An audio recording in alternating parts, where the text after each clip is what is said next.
Ada kisah yang lain teman-teman sekalian, kisah Imam Ahmad rahimahullah. Imam Ahmad rahimahullah dari 4 madhab tadi, Abu Hanifah, Malik, Syafi'i dan Ahmad. Ahmad bin Hanbal muridnya Imam Syafi'i. Madhab yang keempat. Imam Ahmad rahimahullah di akhir hidup beliau ulama besar hadis. Di akhir hidup beliau pernah terlintas di benaknya untuk mendatangi sebuah kota di Irak. Kenapa ke sana nggak tahu. Pokoknya pengen ke sana gitu. Imam Ahmad pergi ke sana.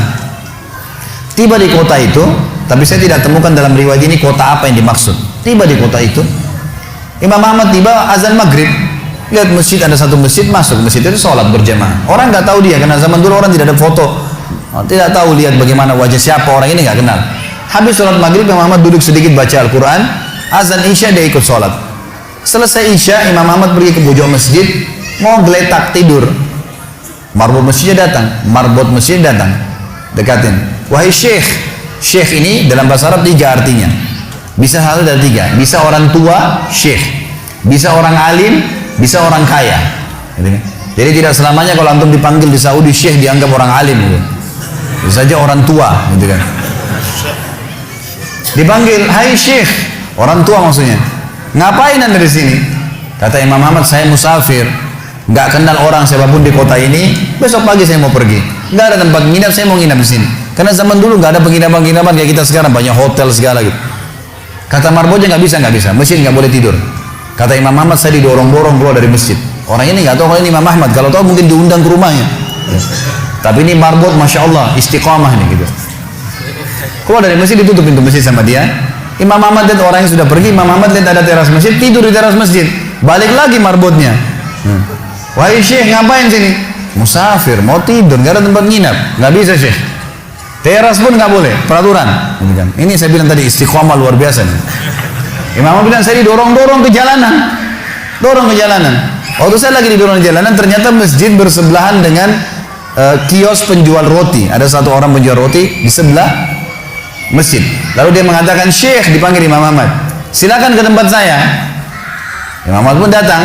Dia bilang, saya punya rumah tidak jauh dari sini, ini kios saya, ada ruangan tempat tidur saya. Silakan anda pakai nginap, besok anda mau pulang silakan. Kata Imam Ahmad menceritakan tentang keadaan dia dengan penjual roti ini. Dia bilang ada satu perilaku penjual roti ini yang unik. Imam Ahmad tertarik dengan itu.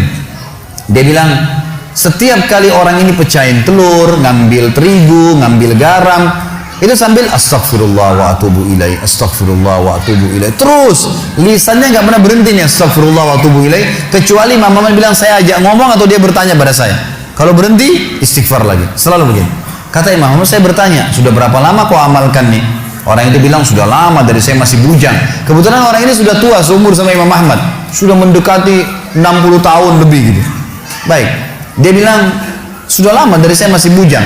Kata Imam Ahmad, ma thamaratu istighfarik? Apa manfaatnya istighfarmu? Apa yang kau dapatkan dengan istighfar yang sebanyak ini? Kata dia, tidak ada apapun yang saya minta kepada Allah kecuali diijabah. Apa saja saya minta Allah kasih. Tinggal satu yang belum Allah kasih. Kata Imam Ahmad, apa itu? Dia bilang, saya minta dipertemukan sama Imam Ahmad. Loh ya, kisah nyata. Imam Ahmad mengatakan, Allahu Akbar, istighfarmu lah yang membuat saya datang ke kota ini, tidak tahu kenapa. Istighfarmu yang membuat marbot masjid mendorong-dorong saya keluar masjid. Istighfarmu yang mendatangkan saya ke tempat ini, tempat praktekmu, ke rumahmu. Karena saya adalah Ahmad bin Hanbal. Saya adalah Ahmad ibn Hanbal. Bagaimana istighfar teman-teman sekalian mendatangkan rezeki yang luar biasa. Permintaan apapun didatangkan. Seorang alim ulama biasa didatangin, ini malah didatangkan sama Allah ke tempat orang ini karena istighfarnya.